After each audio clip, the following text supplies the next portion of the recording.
दोस्तों, भारत और चीन के बीच जिस तरह से अभी विवाद चल रहा है उसको लेकर के जैसा कि आप सभी जानते हैं कि हमारे देश की मीडिया एक अलग तरह से नेगेटिविटी फैलाने की कोशिश कर रही है। जब देश के सैनिक हमारे बॉर्डर के ऊपर दूसरे हमारे दुश्मन से फाइट कर रहे हैं, ऐसी सिचुएशन में हमारे मीडिया चैनल में बैठे हुए कुछ ऐसे चाटुकार पत्रकार हैं जो लगातार मीडिया के जरिए से, अपनी रिपोर्टिंग के जरिए से सेना का मनोबल यानी कि गिराने का काम कर रहे हैं। और इसी में शामिल हैं आज तक चैनल की जो एंकर हैं श्वेता सिंह, जिनके ऊपर एक लीगल नोटिस अब जारी कर दिया गया है, जिसके बाद आज तक के साथ साथ श्वेता सिंह की मुश्किलें बढ़ती हुई दिखाई दे रही हैं और हो सकता है कोई बड़ी कार्रवाई इनके ऊपर की जाए, क्योंकि मामला सेना का है। तो ये पहली बड़ी खबर हम आपको विस्तार से बताएंगे, किसने ये नोटिस जारी किया गया है और किस बात को लेकर के जारी हुआ है। दूसरी खबर में हम आपको बताएंगे नेपाल और भारत के बीच जो विवाद चल रहा है, इसमें अब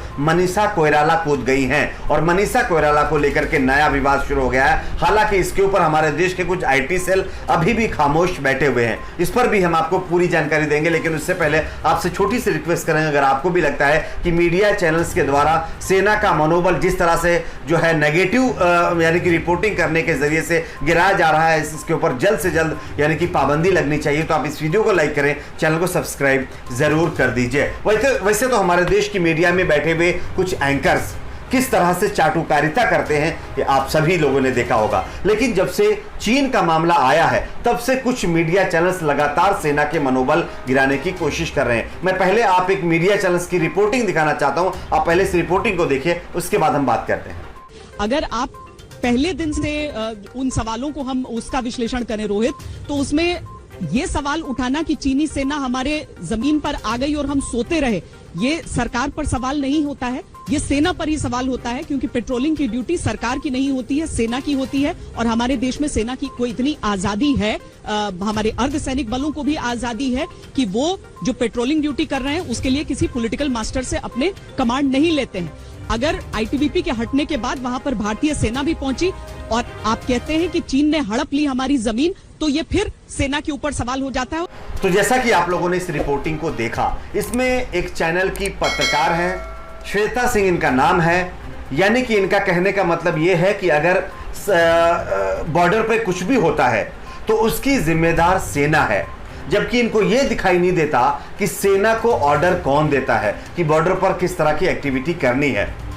श्वेता झा को ऐसा लगता है कि चीन के मामले पर जो कुछ भी गलवान में हुआ है वो सेना की यानी कि गलतियों की वजह से हुआ है, जबकि सरकार का बचाव ये करती हुई दिखाई दे रही है। इनको शर्म आनी चाहिए कि इस तरह से सेना का मनोबल क्या गिराना जरूरी है इनको?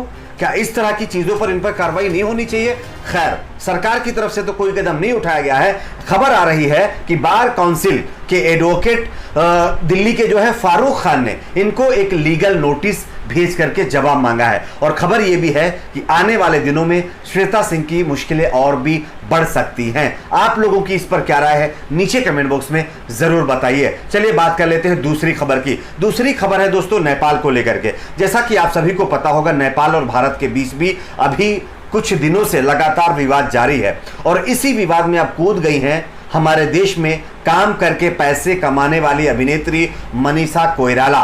मनीषा कोइराला ने नेपाल की सरकार के नया नक्शा जारी करने को लेकर के खुलकर समर्थन किया है। नेपाल की सांसद ने इसी महीने नया नक्शा जारी किया था, जिसमें भारत के 3 इलाके, जिसमें कालापानी, लिपुलेख और लिपियाधुरा को शामिल किया गया था, जबकि ये जो तीनों जगह हैं ये भारत की हैं। लेकिन नेपाल ने अपने नक्शे में इसको शामिल कर लिया और इस नक्शे का समर्थन लगातार मनीषा कोइराला करती चली आ रही हैं। और उन्होंने साफ साफ तरीके से लिखा है कि हम इस परिस्थिति में हैं और हमारे देश की सरकार ने जो काम किया है वो गौरव बढ़ाए जाने का काम है। उन्होंने लिखा है कि हमारे छोटे से देश का गौरव बनाए रखने के लिए हमारे देश की सरकार को बहुत बहुत शुक्रिया। यानी कि उन्होंने जो 3 हमारे क्षेत्रों को अपने नक्शा में शामिल कर लिया है उस पर ये मुबारकबाद दे रही हैं। जो आईटी सेल लगातार सलमान खान, शाहरुख खान, आमिर खान को लेकर के सोशल मीडिया पर एक आंदोलन चला रहा है, वो अब कहां चला गया है? क्या मनीषा कोइराला उनको नहीं दिखती?